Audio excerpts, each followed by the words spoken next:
Hello everyone, welcome to the State of Affairs brought to you by Shankar IAS Academy.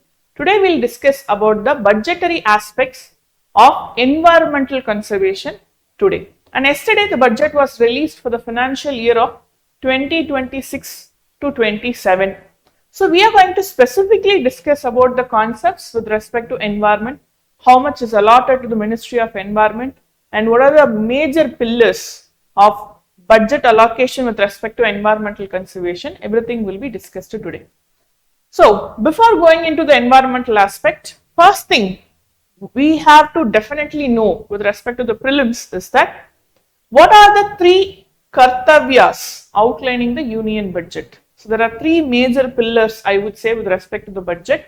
And what are those? Accelerate and sustain economic growth along with building resilience to volatile global dynamics. So first thing, it is concentrating on global dynamics at the same time and how are we going to sustain economic growth. And the second pillar or second kartavya would be fulfilling aspirations of our people and building their capacity. The second is about capacity building with respect to people. And the third one is with respect to ensure that every family, community, region and sector has access to resources, amenities and opportunities. So these are the three kartavyas or the three major objectives with respect to budget of 2026 to 27. But on the other hand, when we are talking about economic growth, development, all these aspects, on the other hand, we also should note that this is how India is heating up right now. So this chart you can see here is showing the deviation from the mean temperature with respect to the various months here. And this is from the Indian Meteorological Department. You can clearly see during Jan, Feb and during summers, that is March to May, how much variations you can see from the mean temperatures. And that too with respect to comparison of 3 decades we are seeing here. And the green one which you can see here are the ones with respect to the year of 1911 to 20. But the orange one you can see is with respect to the recent decade, that is 2011 to 2020. You can clearly see the rise in temperature. So during winter also there is a rise in temperature and during summer also there is a rise in temperature, which means India is heating up every year, specifically every decade. So this is a right time, this is a high time. And one more thing you should keep it in the mind before discussing this budgetary allocation is that there is always a constant tussle between development and environmental conservation. And that is why we all came up with the conclusion that we have to work towards sustainable development.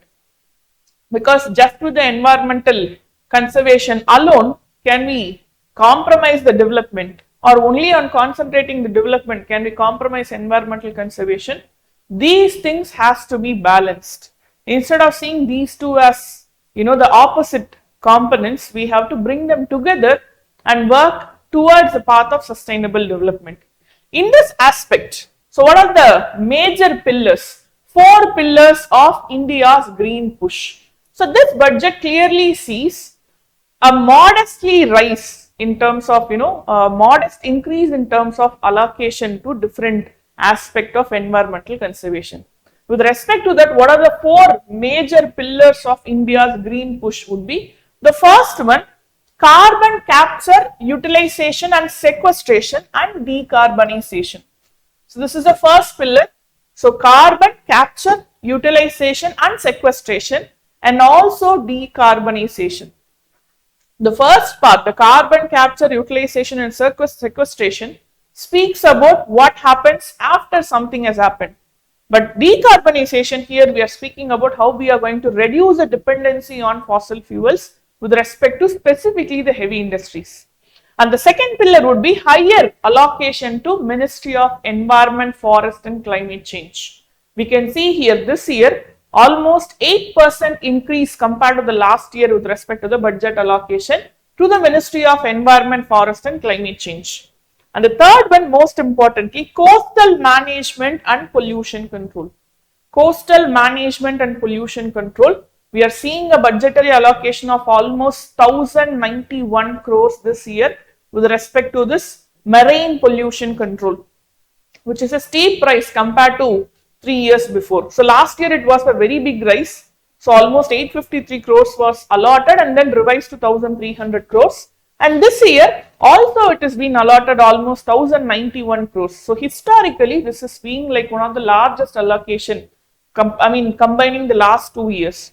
So with respect to that, the third pillar is coastal management and pollution control, and the fourth one is indirect green support. So what do I mean by indirect green support specifically is that we have to discuss with respect to energy and minerals, and we cannot leave that topic specifically. What do I mean by energy and mineral? I'm talking about the rare earth minerals, national critical mineral mission, and also with respect to alternate energies. So these are the indirect green support. So I'm repeating the four major pillars with respect to India's green push, and specifically in focus with the budget. First is carbon capture, utilization and sequestration and decarbonization. The second one would be higher allocation to the Ministry of Environment, Forest and Climate Change. The third one would be coastal management and pollution control, higher budgetary allocation to coastal management and pollution control, and also indirect green support with respect to energy and minerals. These are the four major pillars, and this is what we will be discussing in detail and why this is very important. So India is development plus climate commitment country. So climate commitment, when we talk about climate commitment, we should keep this in mind that it's not just a mere environmental topic. It's a geopolitical concept, and that too with the concept of global south and global north. And if India is aspiring to lead global south, we are in a position where we are supposed to uphold our nationally determined contribution. So to achieve that nationally determined contribution, at the same time, without compromising the development, if we are planning to move forward, these four pillars has to be strengthened. And examples: carbon capture for steel and cement, coastal funds for erosion and pollution, solar plus battery manufacturing incentives. These are the examples that our pillars will be strengthened in the future. So what is carbon capture utilization technology? Basically, carbon capture, utilization and sequestration is that we are going to capture carbon to the point source specifically. So direct air capture and carbon capture, these are the two major concepts here. So here basically we are capturing the carbon dioxide or carbon from the atmosphere or the point sources, and then we will be either utilizing them, which means we will be using wherever we need carbon, or we will be sequestering them, which is we will store them underground or abandoned mines or in the ocean. So this is what is carbon capture, utilization and sequestration. So why this is a very important concept is that carbon dioxide has been in the atmosphere for a very long time, and carbon dioxide with respect to the climate change is only a problematic concept when it is in the atmosphere. But carbon dioxide when sequestered or carbon dioxide being used in other forms and not present in the atmosphere will definitely reduce the global warming effect. So what we are doing is we are concentrating on this capturing mechanism, which means we are going towards net zero emissions. So this is what is a major concept. It's not about not emitting carbon dioxide or not emitting carbon into the atmosphere, but we have to achieve net zero. So how much are we emitting? We have to be, capture them, sequester them. So this is what is about this carbon capture, utilization and sequestration. With respect to this, we have been asked PYQ also in the year 2025, but that question speaks about this direct air capture. So it can be used as a way of carbon sequestration. It can be a valuable approach for plastic production and in the food processing. In aviation, it can be a source of carbon for combining with hydrogen to create synthetic low carbon fuel. So all these are the possibilities, and yes, they are asking about the potential aspect. So are these possible? Yes, these are possible with respect to this direct air capture mechanism. So we have one more, not just one more, we have many questions recently asked in the examination with respect to carbon. That is two aspects of carbon I would see as questions which are reflecting in the examination. One is which is talking about the sources of carbon emissions to the atmosphere, where the question asks about which are the following are the sources. or at this situation will carbon dioxide be emitted or not. So all these kind of questions on one hand.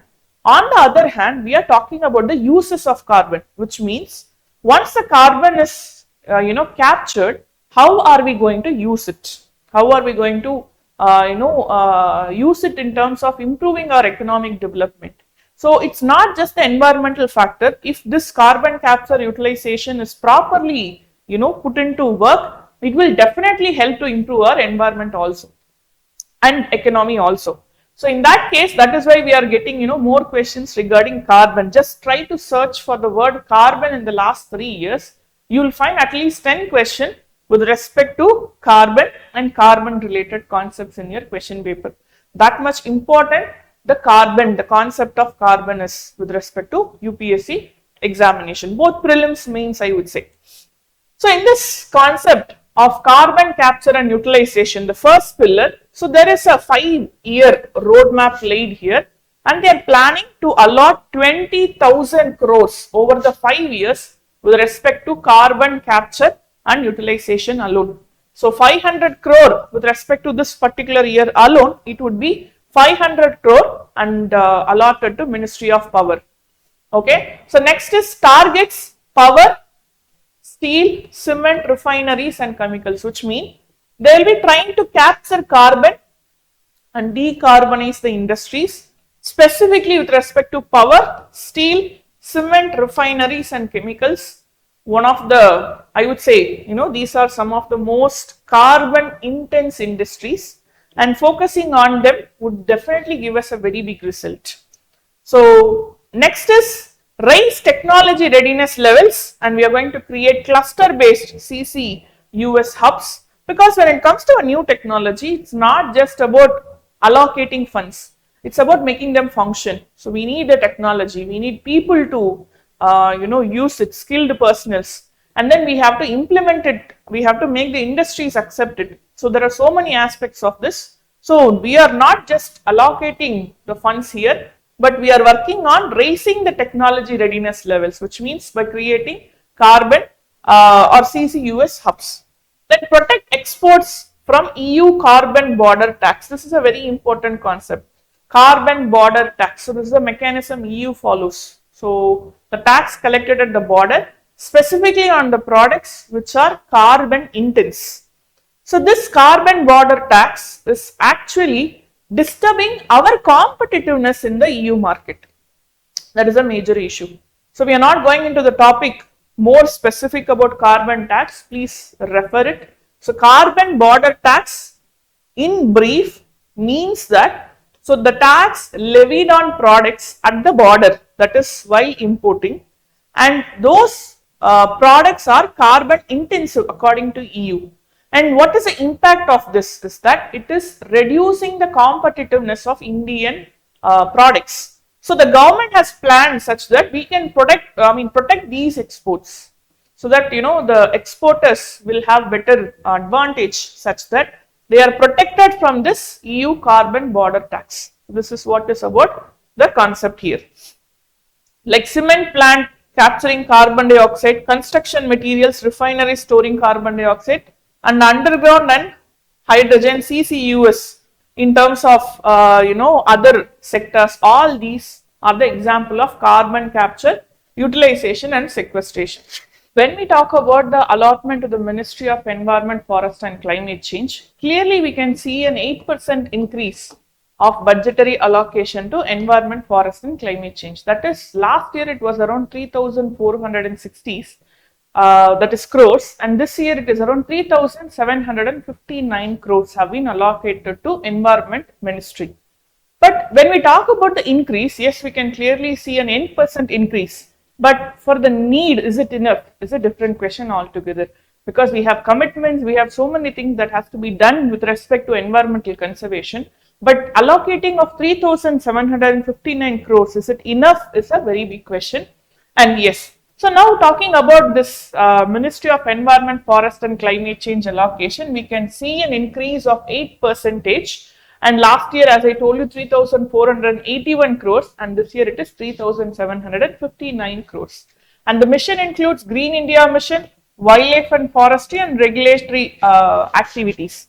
And with respect to it, they have also allocated fund to different projects, and those projects include Project Tiger and Project Elephant combined. They have allocated almost 230 crores, and which we will discuss. And with respect to coastal management and pollution control, I just told you that they have increased it. That is in 2024 to 25, there was a jump. So before it was only 16 crore, and there was a jump in the upcoming year where 853 crores was allocated in 2025 to 26 financial year. I am repeating, 24 to 25, it was just 16 crore for pollution control and specifically with respect to coastal management. But in 2025 to 26 financial year, there was a very big jump, that is to 853 crores from 16 crores. Then this year also there is an increase from 853 crores to 1091 crore has been allotted to allotted to coastal management this year. And also environmental education and air quality management, for all these things, this fund will be utilized. And then Central Pollution Control Board, they have allotted of 123 crores, and this will also be covering Commission for Air Quality Management specifically to National Capital Region, NCR regions.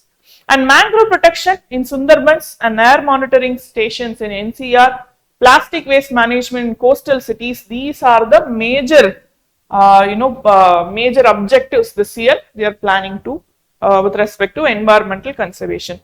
And then talking about Project Tiger and Elephant together combined, they have allotted almost 290 crores. Earlier it was 153 crores, almost double this year. 290 crores have been allotted. And what are they focusing on? They are focusing on habitat protection, wildlife corridor, anti-poaching and ecotourism. And after this, we have to talk about the major aspect of fourth pillar. So what was the fourth pillar? Was indirect green support. So with respect to this indirect green energy support, we spoke about energy and minerals. So how are we going to support energy and minerals? There has been tax custom duty exemptions with respect to certain imports and exports. What are those? The first one, solar inputs, battery storage, lithium ion cells, nuclear equipment till 2035, there is a custom duty exemption. So one thing we have to keep it in mind, this might be a prelims question. That is, this particular critical minerals and rare earth elements all together, solar energy all together, combined with carbon capture and utilization and sequestration technology is called as the clean energy value chain strategy. So what is clean energy value chain strategy is? The entire value chain, which is including clean energy, critical minerals and this carbon capture and utilization and sequestration, is completely called as clean energy value chain strategy. And also government is encouraging these states that is having critical minerals, specifically the rare earth element resources, to form rare earth mineral hubs and also form transport corridors, value chain corridors with respect to the particular rare earth elements. So rare earth corridors with respect to mineral rich states, and like solar parks in Rajasthan, EV battery manufacturing and nuclear energy, all these things are with respect to the government encouraging these states which have rare earth minerals, and this also will be under clean energy value chain strategy.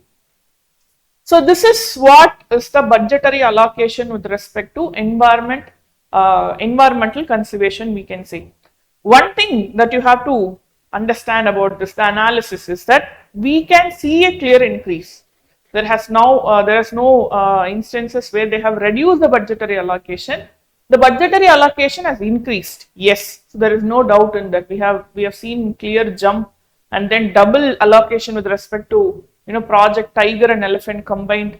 Yes, we can see so many advantages, but are they enough? So that is a very important concept. There is an increase, but is that increase matching what is really needed? So that is where we have to ask about that. But final analysis, what we have to give with respect to budgetary allocation is that yes, So there is an increase in budgetary allocation with respect to environment, forest and climate change ministry and various aspects with respect to environmental conservation.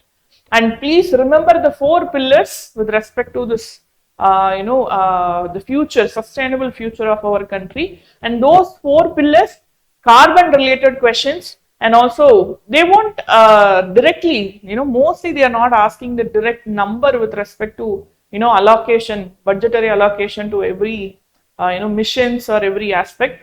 But when there is a clear jump or why the jump is required, all these can come into picture. So this is what I wanted to discuss with you today with respect to environment related budgetary allocation. Thank you.